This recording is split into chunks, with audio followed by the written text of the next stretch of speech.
Well, Mitch Pearce, welcome home. Thank you you, seem Mike. different. Do you feel different?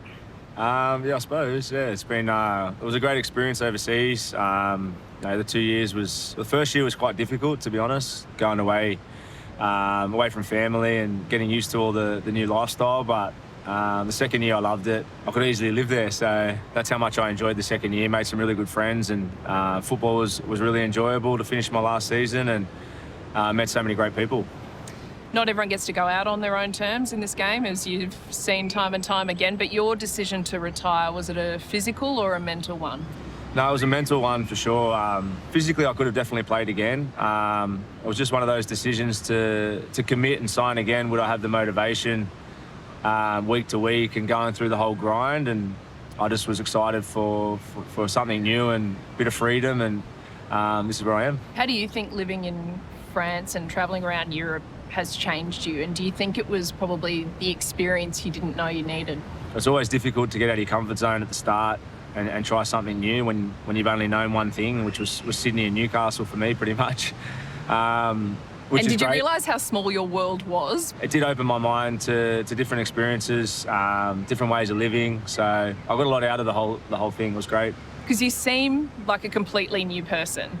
Does it feel like there was a before you moved away and now, and maybe it's just time, maybe it's maturity? It wasn't until the second year I made some big changes. I actually stopped drinking.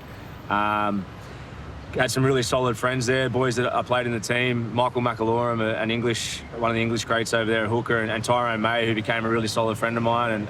And we had a good brotherhood going on there. We spent plenty of time together, and all three of us, the boys stopped drinking before me, but they were really good influences on me to get off alcohol and really focused on lifestyle, and that was probably why I've come back with a bit of a different perspective. The decision to get sober, was it an easy one in the end? It's been a problem for me probably throughout my whole career and my life. You don't really realise it until you stop and sort of look back and go, oh, I sabotaged a bit there. Wish you'd made it sooner? I would have had more balance in my life if I did, for sure. But look, you can say all these things and people can tell you advice, but it's when you're ready to do it. Yeah, I'd just like to undeservedly apologise to everyone for my actions over the last couple of days. My behaviour was unacceptable. I'm embarrassed to take full responsibility for my actions. I acknowledge that I have a problem with alcohol and something I need to address. The pressure and scrutiny was always building around you. I guess the biggest one is the Australia Day stuff in 2016. How did that get so out of control? That Australia Day time was pretty crazy. Like the media attention after it, just everything that came with it. When did you know that a current affair were going to break it and lead with it and run the vision in its entirety? Honestly, I got this feeling in my stomach when I got the call from Robbo that it was going to be on TV and it was a bit too late to do anything about it. Or it was a very embarrassing time because I went round to Mum's place to tell her what was about to come about. And then it was on a current affair, so I was watching it with my mum. It wasn't something I look back on with fond memories. Poor Terry, and your sisters and your grandmother, and I think, was your focus at that point then to say sorry? Well, that's all you can do, can't you? Like, the fallout was massive. Like, the NRL got a gender advisor in to look at your behaviour and your attitudes towards women. The RSPCA were up in arms. The media all around the world were going crazy.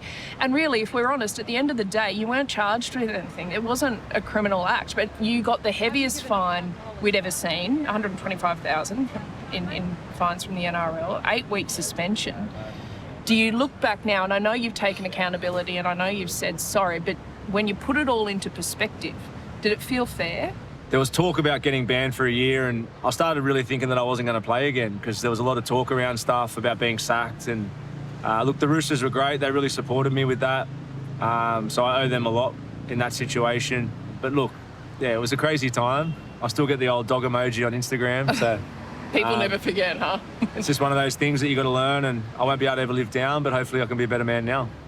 I think a few years earlier, there was the girl in the yellow dress at King's Cross. And again, this was probably an early warning to you and other young footballers that someone's always watching. Even though she never made a formal complaint, that became a big story. Do you feel like at that point, that was an early lesson that someone's got a mobile phone, someone's always watching? There was times I should have learnt my lesson through my career, and I didn't take the lesson. There's times I've stopped drinking and I didn't, and then I get back on the drink. There was times in my career, or a lot of my career in my life, I've been really balanced in some ways, and then there's other parts that I've been irresponsible. Maybe I wish I did stop drinking earlier in my career and I wouldn't have had these But you wouldn't have been incidents. able to tell young Mitchell Pearce not to drink. Well, that's the thing. You weren't able to comprehend what that is at that stage. I think at that age, you are what you are, and you react to it the way you're programmed, or the way I perceive situations. And was that right? At times, probably not. It's my responsibility now to be a role model to other people and try and pass on advice and mentor to people to better them so they don't make the same choices. With the wisdom that you have now, do you look back and you see a kid with the famous surname who sabotaged some of the best years of his life? It's pretty deep, but I agree, yeah. I do agree, for sure. There's plenty of good stuff too, Vaughn. So much good There's stuff. plenty of good stuff. My story, I suppose, when I do reflection of my career, it's the good and there is the bad. 2017, the Roosters announced they've signed Cooper Cronk. Did you know that they were looking for a halfback? At the time, I didn't know. It was a great move from the club to get the opportunity to get Cooper to the club. It paid dividends for them in so many ways. Premierships, plus obviously the culture that he instilled there. So I can see that now. At the time, I was disappointed, but it opened up a new opportunity for me, and I went to Newcastle and had a good time there too. So that's life. Did the Roosters want you to stay? Yeah, there was talk. They did want me to stay. And what, play 14 or? Yeah, there was talk of a utility role, and Were you blindsided a bit, do you think? it's professional sport, and Cooper comes available. He's a better halfback than me, so you're going to naturally take a better player. I see that now, and I'm totally fine with it. It's life. But at the time, as a competitor, you don't see it that way, and you want to go and see other opportunities. You did choose a fresh start at the Knights, but I heard it could have been the most wild player swap of all time. Did the Storm show any interest in you? They did, yeah. It was That's really, insane. yeah. I always pinch myself if that had worked out to go down and play with Cam Smith and Billy Slater. What did they say?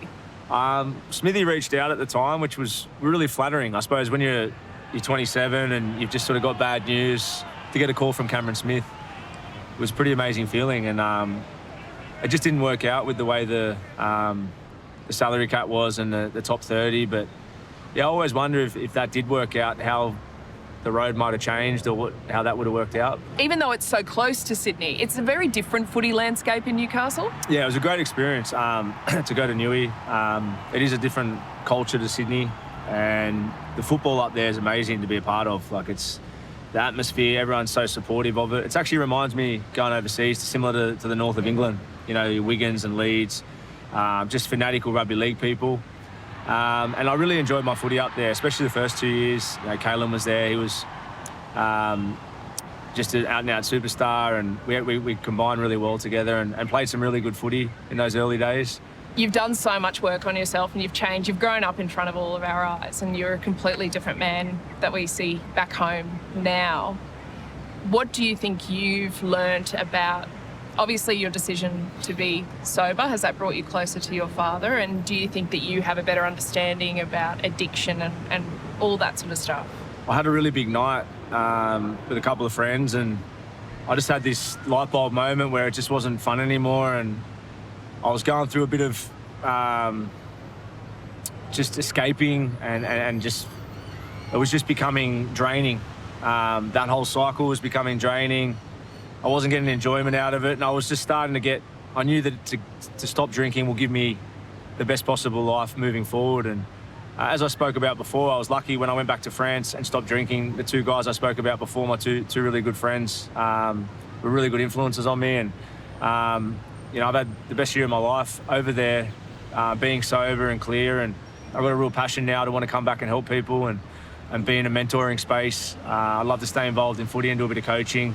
I feel like I can really add a lot of value to some young guys, not just in footy, but in schools and different sort of walks of life. You're perfectly positioned. You've lived the life. You've experienced it all, the highs and the lows, and you're such a champion. How do you think Mitch Pearce will be remembered in the game? Legend or larrikin?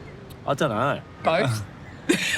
I'm not sure. I'd like to be remembered for my discipline and focus to the game. You know, I played a lot of footy, and as far as whenever there were stories come up or drinking episodes and things we spoke about, no doubt that played its part. But anyone I've played with or all my mates would know how much commitment I applied to rugby league. And rugby league was always number one for me, and being the best I could be was always number one. And I like to think that any club that I've played at, I've always put my 100% into it. Any jersey I've pulled on, I've always not wanted to let anyone down, and that's what I like to be remembered as. And that's what we love about you. Thanks, Fawn.